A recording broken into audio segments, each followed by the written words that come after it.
Hello to all the wonderful humans. How are you guys doing? I hope you guys are doing well and welcome. I am Aboli and I make science-based skincare and hair care videos. If you are interested in that space, then consider subscribing to my channel. Today's video is around the topic skincare apart from skincare, which means that all the things that you need to care about which do not include any topical skincare products, and that's going to be sleep, diet, exercising, etc, etc, etc. So let's start the video.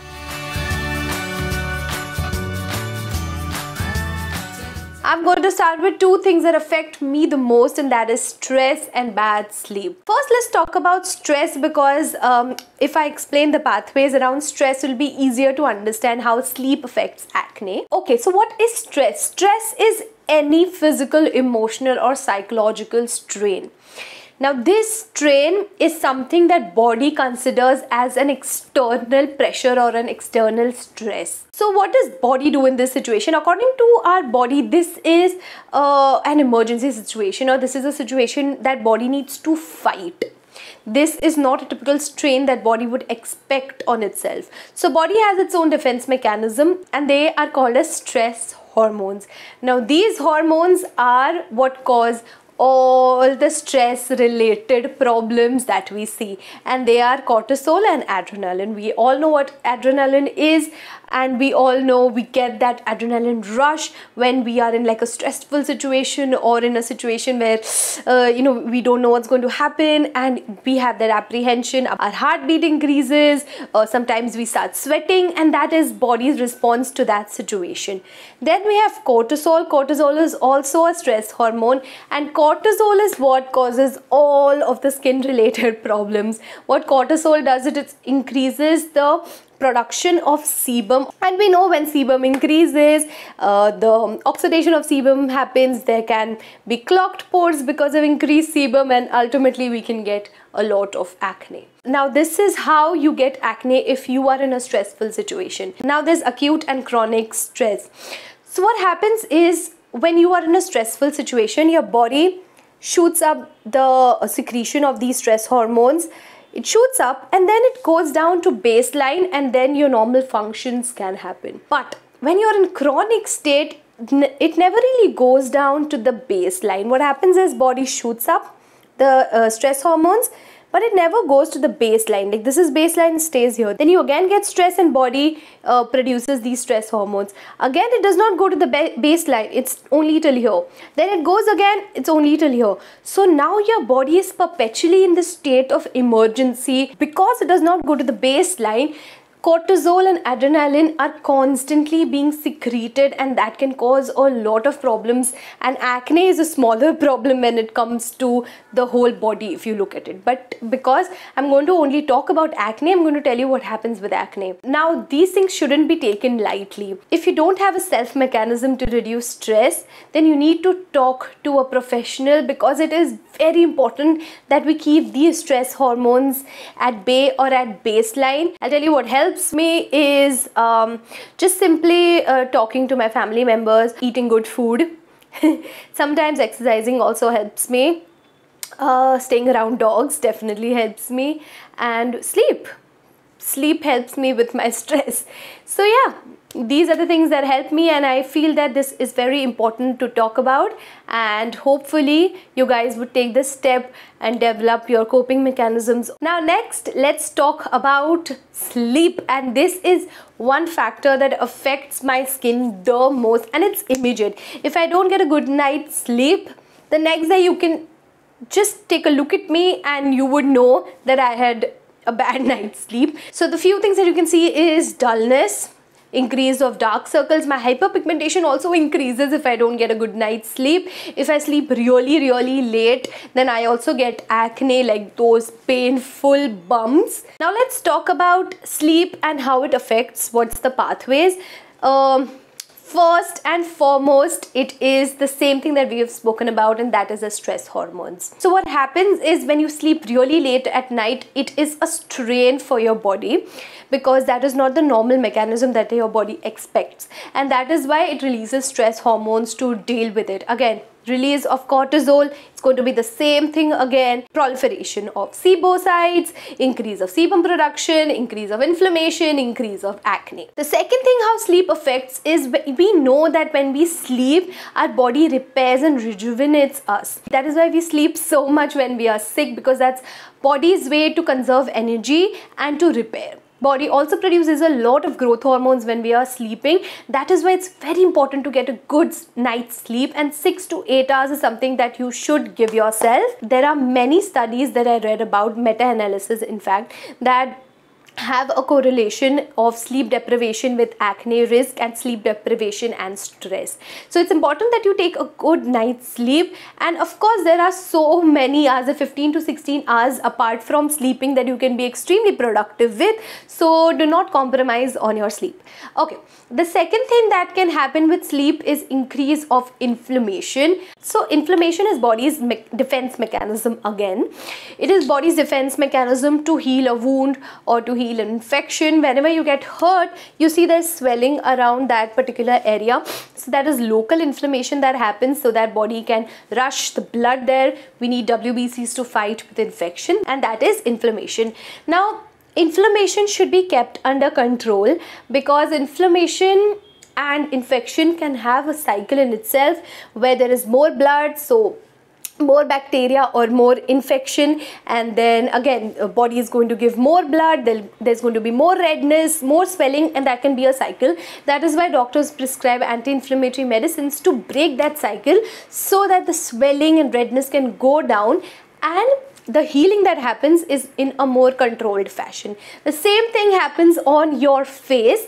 When there is inflammation and redness, your skin and your skin cells are almost in like a fighting position, where anything you apply to your skin and your skin is going to go crazy. And that we see in many cases, and we call it sensitized skin. So if I have a good night's sleep, I can see that my face is glowing, that my acne and hyperpigmentation have gone down. I also read a study where sleep deprivation and stress gives rise to many skin disorders also, like eczema, psoriasis, like there can be a flare up because of this increased inflammation.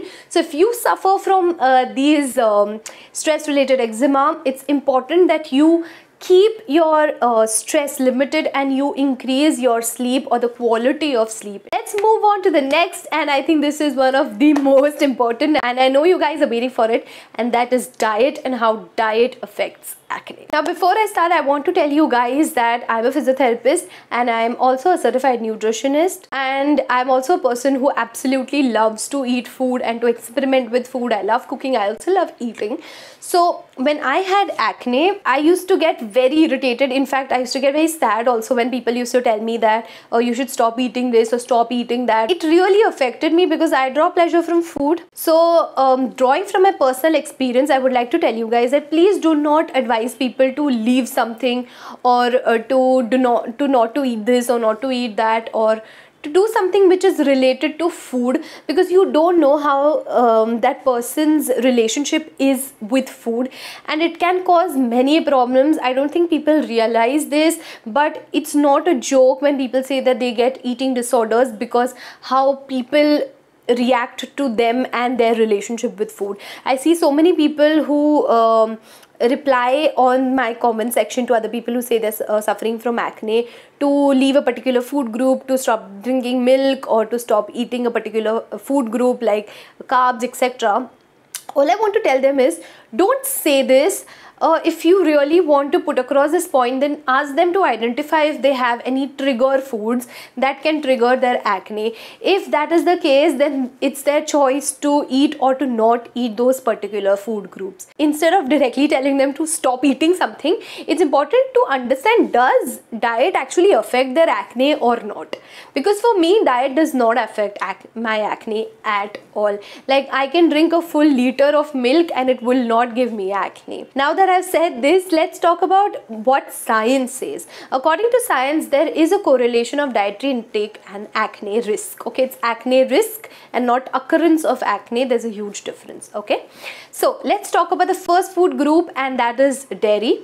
I read many studies, there are actually many meta-analysis also. Yes, they found that there is a correlation between dairy products and acne risk. Now, it is also important to understand that what are the other causes? Are they lactose intolerant and because of that are they getting acne, or is it directly correlated to maybe the sugars that we find in milk and milk related products? However, I read that cheese is not included in the dairy products. It's mainly milk, full fat milk or skim milk that can increase the risk of acne. So if you're getting acne or if your acne is increasing, nothing is working, then you can experiment and see if you have any trigger foods, and if dairy is one of those trigger foods, then you can make a choice if you want to keep eating it or not. So let's move on to the next, and that is fried food.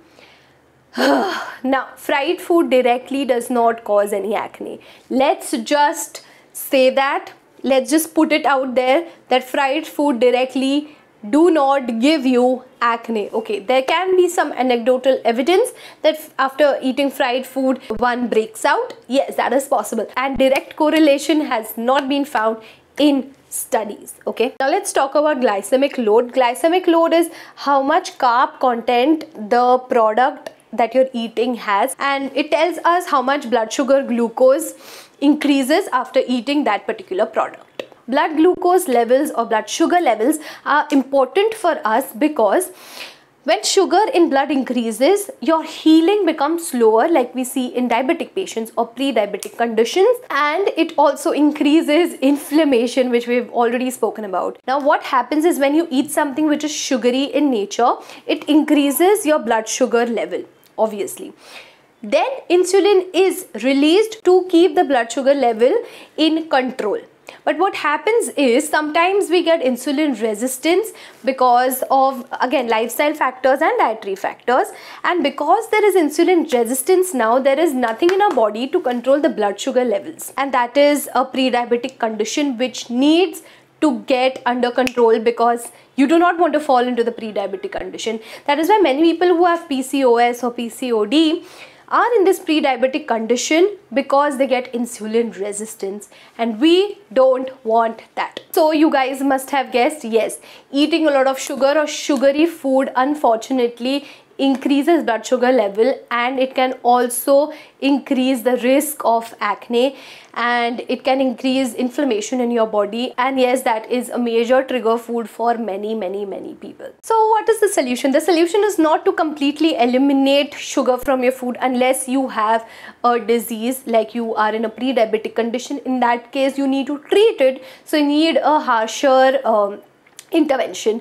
But if you are not in that state, then moderation is key for you, because whatever meal plan or whatever nutritional plan you would like to give yourself, make sure that it's sustainable, and it's not like I'm not going to eat any sugar in the whole week and then at weekends you go and eat 2 or 3 pastries. That is not how a nutritional plan and how your body works. So what I would say is, if you really want to figure out what your trigger foods are, then you can take a look at these food groups that are commonly associated with acne and try to eliminate them. And you can also take a look at fruits and other products which have high glycemic load, like mango. We know sugary foods have high glycemic index and high glycemic load as well, and then you can eat that in moderation. Now we have spoken about insulin resistance, and the first thing that comes to my mind is exercising, because exercising is one thing that can actually stimulate your insulin receptors and it can increase your insulin sensitivity. So exercising is very important, especially if you suffer from PCOD or PCOS. Get up and start exercising. You don't want to fall into the pre-diabetic condition. So ultimately, it's going to reduce your inflammation by reducing blood glucose levels, and that's how it's going to help with keeping your acne in control. The other thing exercise does, it releases happy hormones, so your stress is also under control. The next thing that exercising does is it also boosts circulation. Like if you've seen post exercising you have this nice glow on your face, and by exercising I mean anything. Even small bouts of exercises that you do once in a while help with the stimulation of these insulin receptors. So don't think that if I don't have time to exercise, or if I don't invest a lot of time in exercising, it's going to be useless. No, even 30 minutes of walking or 30 minutes of yoga will help you. So at the end, I would like to tell you that be sensitive about these things when you talk to other people. That's it for today, guys. Today was red day and tomorrow is, I think, royal blue, and I'll meet you guys there. Bye.